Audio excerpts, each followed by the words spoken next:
ધંધુકામાં demolition અંગે નાયબ મુખ્યપ્રધાન હર્ષ સંઘવીનું નિવેદન। ધંધુકામાં દાદાનું બુલડોઝર પહોંચ્યું છે। સરકારે દબાણો દૂર કરી હજારો હેક્ટર જગ્યા ખુલ્લી કરાવી છે। દ્વારકાધીશથી નીકળેલું બુલડોઝર ધંધુકામાં પહોંચ્યું છે। અમદાવાદમાં ચૂંટણી પહેલા ભાજપના ઉમેદવારોને કોંગ્રેસે અરીસો બતાવ્યો। શાહપુર વોર્ડમાં ભાજપ અને કોંગ્રેસના નેતાઓ આમને સામને આવ્યા। રસ્તાના અધૂરા કામોને લઈ કોંગ્રેસે ભાજપના કાર્યકરોને અરીસો બતાવ્યો। પ્રચાર દરમિયાન કોંગ્રેસ અને ભાજપના ઉમેદવારો આવ્યા સામસામે। વિરોધ બાદ ભાજપના મહિલા મોરચાના કાર્યકરો અને ઉમેદવારોએ ચાલતી પકડી।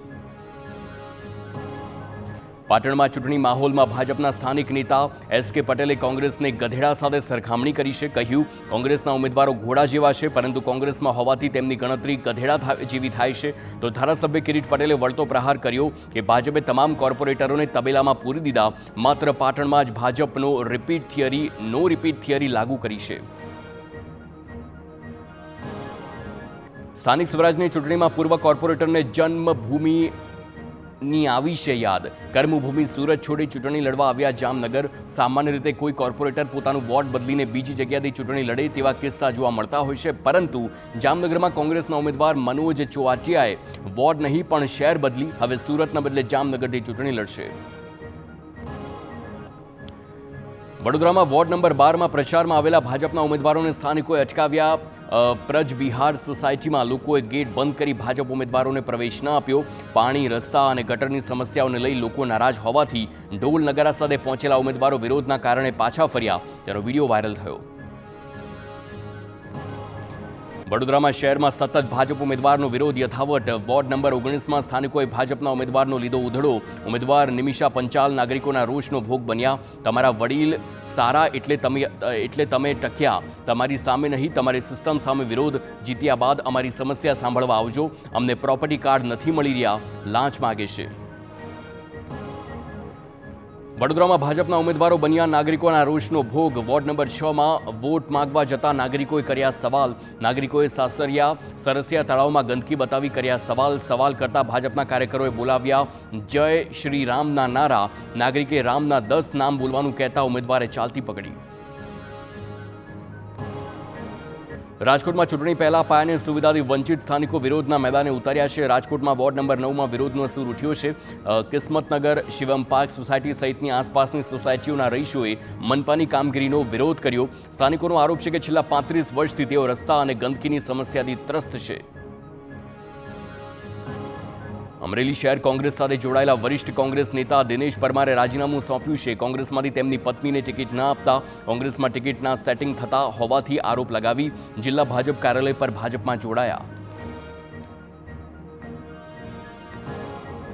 જૂનાગઢ ભેસાણની જાહેર સભામાં ગોપાલ ઇટાલિયા ભૂલ્યા ભાન। ગોપાલ ઇટાલિયા ભાષણ આપતી વખતે બોલ્યા અપશબ્દ। ગોપાલ ઇટાલિયાએ અપશબ્દોને ગણાવ્યા સામાન્ય। ભાવનગર અને સુરતમાં સામાન્ય બોલાચાલીમાં આવા શબ્દો નોર્મલ। ભાવનગરમાં ભાઈઓ બહેનો બધાઓ બોલતા હોય છે તેમ જણાવ્યું। વડોદરામાં ચૂંટણી પ્રચારમાં ભાજપના નેતાઓએ ઉઠાવ્યા આશાન ધારાનો મુદ્દો। થોડા દિવસ પહેલા ઘર વાપસી કરનારા નેતાનું નિવેદન આવ્યું સામે। અલ્પેશ લિંબાચિયાએ કહ્યું કે છાણી ટીપી 13માં આશાન ધારો લાગુ કરાશે, એક પણ વિધર્મીને ઘૂસવા નહીં દેવાય। આપણે મજબૂતીથી આ સમાજનો સામનો કરવો જોઈએ। દેવભૂમિ દ્વારકાના ખંભાળિયા પંથકમાં ભાજપનું ભવ્ય શક્તિ પ્રદર્શન। વાડીનાર જિલ્લા પંચાયત બેઠક પર ભાજપની જનસભા યોજાઈ। સાંસદ પૂનમ માડમની ઉપસ્થિતિમાં કાર્યકરોમાં નવો જુસ્સો ઉમેરાયો। ચૂંટણીના પડઘમ વચ્ચે ભાજપ દ્વારા પ્રચાર અભિયાન વેગવંતું કરાયું છે। વાડીનારના લોકો સાથે મુલાકાત કરી વિવિધ યોજનાઓ વિશે ચર્ચા કરવામાં આવી। ચૂંટણી પ્રચાર દરમિયાન સાંસદ પૂનમ માડમે આપ્યું નિવેદન, યુવા પેઢીને વિકાસ અને બદલાવ જોઈએ છે। સુરતમાં અડાલજના ગોરાટમાં ભાજપના વિરોધનો મામલો। સ્થાનિક મહિલાઓએ ભાજપ પર લગાવ્યા ગંભીર આરોપ। ભાજપના કાર્યકર્તાઓએ મહિલા પર હાથ ઉપાડ્યાના આક્ષેપ છે। મહિલાઓને ખુલ્લેઆમ ધમકી આપવામાં આવી। ભાજપના કાર્યકરોએ અભદ્ર ભાષામાં વાત કરી। કેટલીક મહિલાઓના કપડાં પણ ફાડી દીધાનો આરોપ છે। ભાજપના કાર્યકર્તાઓ મહિલાઓની માફી માગે તેવી માંગ કરવામાં આવી। તમામ લોકો ગોરાટ આવી માફી માગે તેવી મહિલાઓની માંગ। અમદાવાદમાં કોંગ્રેસ ઉમેદવારોનું પ્રચાર સાથે પ્રશિક્ષણ અભિયાન। કોંગ્રેસના ઉમેદવારોએ ડમી ઈવીએમ સાથે પ્રચાર કર્યો। મતદારોના ઘરે જઈ 4 મત આપવા કરાઈ રહી છે અપીલ। 4 મત આપ્યા બાદ પીળું બટન દબાવવા માટે સમજણ આપવામાં આવે છે। અશિક્ષિત મતદારો મતદાન કરવામાં ભૂલ ન કરે તે હેતુથી પ્રચાર કરવામાં આવ્યો। મતદારોને મત આપીને પીળું બટન દબાવવા સમજણ આપવામાં આવી। અમરેલીમાં નગરપાલિકા વોર્ડ નંબર 1ના કોંગ્રેસના ઉમેદવાર હસન બ્લોચની ધરપકડ. નાગરિક બેંકના ચેક રિટર્ન થતાં કોર્ટે ફટકારી હતી 1 વર્ષની સજા. તો પકડ વોરંટ બજવણી કરીને ધરપકડ કરી સિટી પોલીસ સ્ટેશન લવાયો છે. ચૂંટણી વખતે ધરપકડ થતાં રાજકારણ ગરમાયું છે. જામનગરમાં કોંગ્રેસ ઉમેદવાર અને ગુજસી ટોકના આરોપીની ગેંગે કરેલા દબાણો તોડી પાડવામાં આવ્યા. બંગલાવાડીમાં અલ્તાફ ખફી અને તેની ગેંગે કરેલા દબાણોને ચુસ્ત પોલીસ બંદોબસ્ત વચ્ચે હટાવવામાં આવ્યા છે. સરકારી જમીન પર ગેરકાયદે બનાવેલા ફાર્મ હાઉસ સહિત તંત્રએ કુલ 12,000 સ્ક્વેર ફૂટ જગ્યા પરથી દબાણ દૂર કર્યા. ભરૂચ પાલિકાની ચૂંટણીમાં કોંગ્રેસ આગેવાનના નિવેદનથી વિવાદ. વોર્ડ નંબર 8માં પ્રચાર વખતે યુસુફ રિઝવીનું વિવાદિત નિવેદન. ગુજરાતના 80 લાખ મુસ્લિમો મતદાન કરશે તો ઘર પર બુલડોઝર નહીં ચાલે. એઆઈએમઆઈએમ પર કટાક્ષ કરતા ટોપીઓનો સોદો કર્યાનો લગાવ્યો આરોપ. સુરતમાં આમ આદમી પાર્ટીના હવાલા કૌભાંડમાં મોટા સમાચાર. હવાલા કૌભાંડમાં સામેલ આકાશ મિશ્રા દિલ્હીથી નાસી છૂટ્યો છે. અજય તિવારી પણ ફોન બંધ કરીને સંપર્ક વિહોણો થયો છે. આમ આદમી પાર્ટીના પોલિટિકલ ફંડિંગ સાથે જોડાયેલા રેકેટમાં પોલીસે સકંજો કસ્યો છે. પોલીસની ભીંસ વધતા મુખ્ય કડી ગણાતા નેતાઓ ભૂગર્ભમાં ઉતરી ગયા.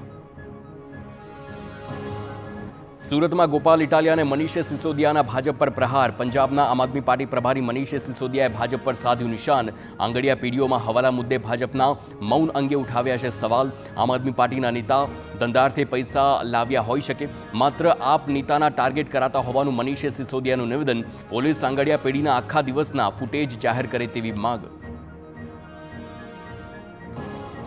ભરૂચમાં ગણપતસિંહ વસાવાના આક્ષેપ સામે ચેતર વસાવાનો હુંકાર. ગણપતસિંહ વસાવાને ડિબેટ કરવા ચેતર વસાવાનો પડકાર.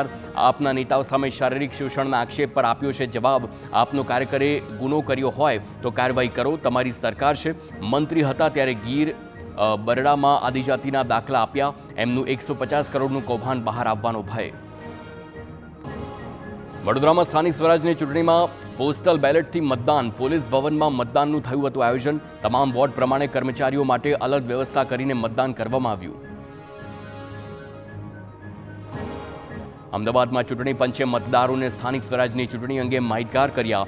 ઈવીએમ મશીનમાં મત કેવી રીતે આપવો તેનો ડેમો આપ્યો છે. મતદારોએ ઉમેદવારોને મત આપ્યા બાદ પીળા રંગનું રજિસ્ટરનું બટન દબાવવું જરૂરી છે.